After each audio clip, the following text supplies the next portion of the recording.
আষাঢ় মাসের বৃষ্টিহীন এই ভর দুপুরে অলস গতিতে পাখা ঝাপটিয়ে উড়ে যাচ্ছে। এই পাশে এই যে অটো স্টেশন, এখান থেকে কিন্তু একটু ভিতরে মানিকগঞ্জ শহর।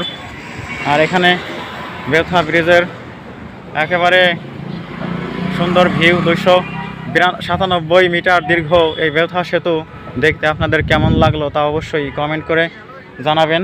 এ পাশে বেলথা ঘাটে বেলথা ব্রিজের অতিক্রমণ শেষে একেবারে ডাইন পাশে একটা মাদ্রাসা, বেলথা মিফতাহুল উলুম হাফিজিয়া কওমি মাদ্রাসা ও এতিমখানা। ওই যে আমি একটা স্টিকের মাথায় মাইক্রোফোন সেট করা দেখতে পাচ্ছি, 2-3 তলা বিল্ডিং। ওটাই হলো বেলথা ঘাট জামে মসজিদ মাদ্রাসার অভ্যন্তরে।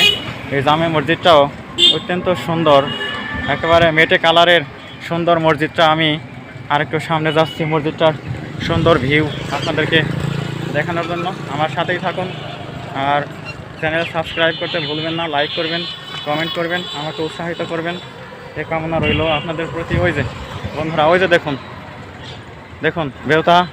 বেলথা মিফতাহুল উলুম হাফিজিয়া কওমি মাদ্রাসা এতিমখানার যে মসজিদটা মাথা উঁচু করে কীভাবে তার অপূর্ব সৌন্দর্য নিয়ে দাঁড়িয়ে আছে।